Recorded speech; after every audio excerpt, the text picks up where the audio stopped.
dining room plate. Morning, y'all. It's a special morning. Back in the office for one. After yesterday's travels were extremely tight, got home really late. Back to my Gretch. Hello, Gretch. And Mrs. Parfield picks up her new Mini today. How bloomin' exciting. So my question to you, Mrs. Parfield is getting her new Mini today, all paid for by Mrs. Parfield, by the way, before you get the old bitter people because they watch YouTube videos and get a bit bitter because you might earn money off YouTube. What do you want for Christmas? What do you want for Christmas? If you get any bit of golf equipment, any set of clubs, what would it be? What would Santa bring you?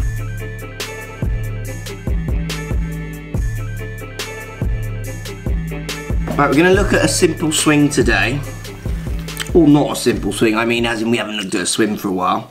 We're going to address this club face turning down to the ground this way. We're going to try and sort the relationship between the hold and that out, because this player goes for the strong grip cut swing is what I would say. So he stands the handle up, he looks like he's swinging left, all from a classic strong grip and what people would call closed takeaway club face position. I always think it's interesting, we reference closed, but he's using it obviously to cut, and that contradicts in people's heads. So we're going to deal with this today. Got an interesting little drill to share with you. I think it'll help a lot of people. Right, let's go and get this new Mini.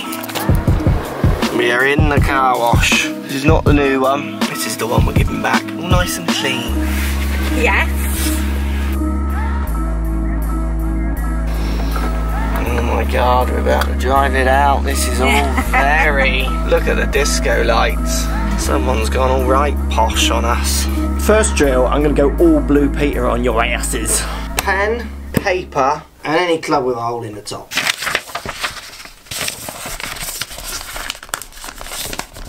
So folding it up in half on itself, I'm going to just then draw a line in the middle of one of the halves, and I'm going to write no, and I might just write yes up there, but no here is what you need, just down at the bottom. Then I'm going to get my pen and I'm going to stick it right in the top of this club, so the smaller pen you can get will kind of nib the better because it goes in a bit further. Then I'm going to get my yes and no paper, and I've stuck it so it's in line with the face, so as close as I can. It doesn't have to be exact, but the paper here is in line with the face, so it's kind of a second face, if you like, at the end of the club. And we're going to talk about that first movement, that takeaway that you start with, where you get the club very, very twisted at the beginning. So obviously you're very keen to get the face pointing right down at the ground. So what I want you to do is do this drill. You've got your yes and no pointing this way. Take the club back the first parallel, have a look at that bit of paper, and I want you to see a little bit of the yes on the top. I want you to turn it so you take all the writing away,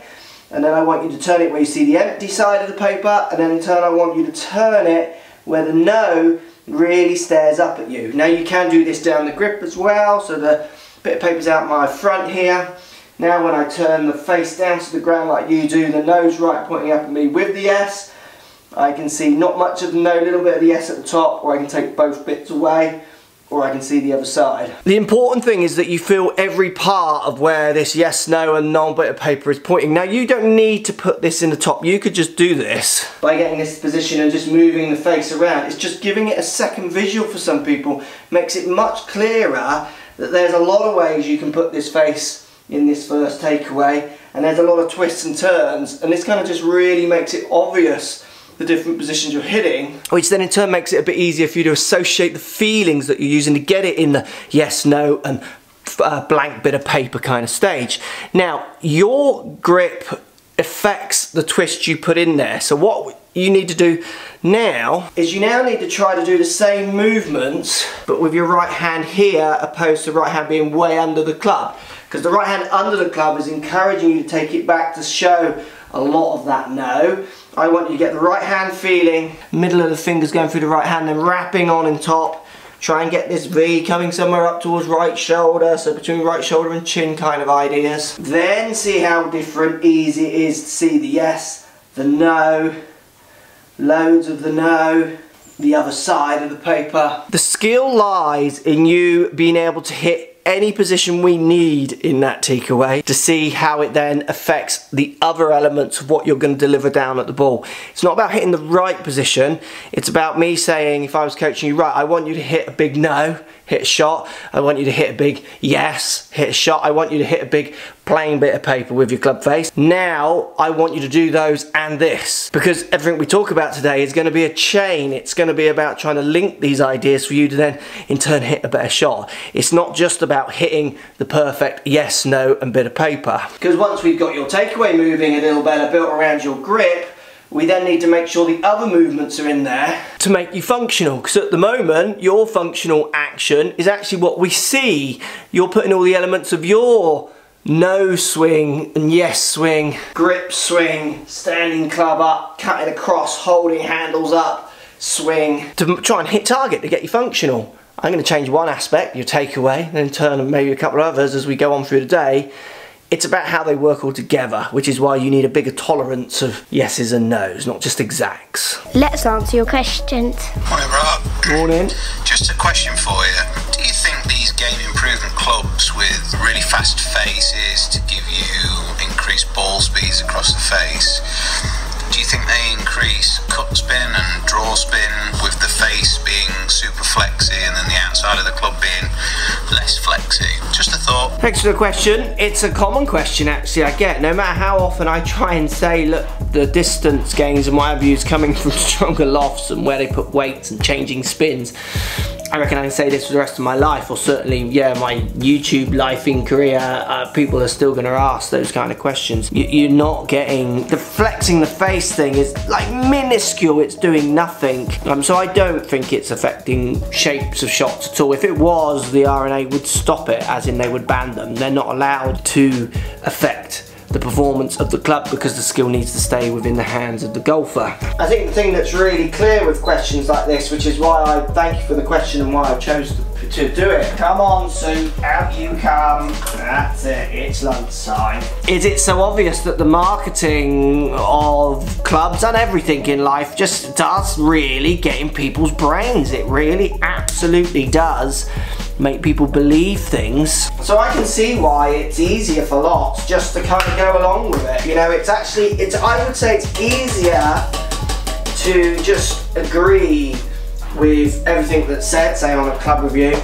Yes, this one does go further, it does go higher, this one does have a springier face and all those kind of things. With an audience, I think it's easier, I think it creates less negative comments, because the lovers of that brand, when you stand up and say, actually I don't see that, they go, oh, you just hate on TaylorMade, oh, you just hate on whatever. So I think it'd be much easier to do what lots of you do, which is just kind of give yourself up to it and just live lives kind of thinking that everything marketed at you is true. I mean, that's not how I'm living my life, so I will continue to keep trying to just kind of give you what I understand as the true facts from the people who are behind the curtains who aren't marketing.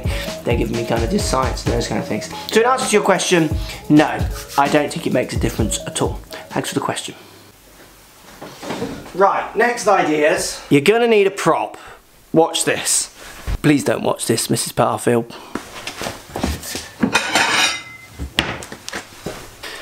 Dining room plate. So we've done it loads. We need to try and get trail arm, trail shoulder rotating more. You want to, I should try and get my props before I film these, shouldn't I? So you want to turn the club face to the ground, which we dealt with this morning, not rotate trail shoulder, get it kind of stuck out to the side of you, and then stand the club up to deal with the face that you're, or the fact that your face might be pointing so far left that you want to get the path left of that and stand the club up to try and counteract some of that twist you've put in. Now we've taken that twist out hopefully with the earlier drill, so let's deal now with that bit of trail shoulder rotation so we can get the club in turn coming down where you're laying it down rather than standing the shaft up. So with my plate, Mrs. P loves a bit of the John Lewis. I'm going to take an address position where we've got the John Lewis logo pointing out towards my target. Let me just make this clear, John Lewis are not sponsoring this video. But if you want to, John Lewis, might be an idea. Now what I'm going to do is I'm going to get that John Lewis to face the fireplace in front of me. So I'm going to rotate trail shoulder and point the John Lewis straight at that fireplace. I'm going to let my body just work a little bit, but predominantly going to feel this trail shoulder rotating this way. Your takeaway at the moment, you want to go more this way, so you don't want to rotate trail arm, trail shoulder, point the John Lewis down at the floor. You also then want to turn without that rotation. The John Lewis logo is kind of pointing out to the back here. So what I want is you to turn this to the fireplace in front. Doesn't have to be a fireplace, you could do it in any situation. And then from there I want you to rotate shoulders again to get the John Lewis logo facing out in front of you. So you're going to go face it forward there, turn your shoulders, face it forward at the back. If I take the rotation out of my trail shoulder, it's going to point more at the back wall here, and obviously I bring it back down to that first parallel, plate down at the ground so rotation of the face isn't quite there, and the logo point down at the ground. These kind of visuals are great for giving you feel of how to move differently. It's the abstractness of it sometimes that allows people to open their minds into different feelings. When you give them a ball and a club, the task of trying to hit target often can just take over, and sometimes you need the abstractness, not always of this, to get them to break that cycle. This could work for a lot of people. There are many other, whatever we call this, outlets available for you to buy your kind of pottery from. Yo. Alright, bruh? Alright. I'm having two problems. One, I'm not on a helicopter today. Yeah. So that's a thumbs down in my book. Two, my bloody broadband is just so annoying. Is that why it's a bit crackly? Yeah, why? I mean, just my devices just keep bunging themselves off. They just, like my iPhone, everyone's does. Like you sit down and you're watching something and then you just off the internet. Oh, I'm off now, am I? Thanks, Virgin. Oh, no, I'm back on. Oh, no, I'm off. Great, thanks. I mean, it's not as if I pay for this service, is it? Oh my word, it's freezing. That is cold out there. Yes, it is.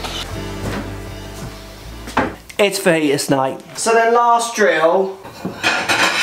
And we've done this before, but we're still going to use this time. Doesn't matter what it says there. Everybody, don't forget to get your Christmas presents.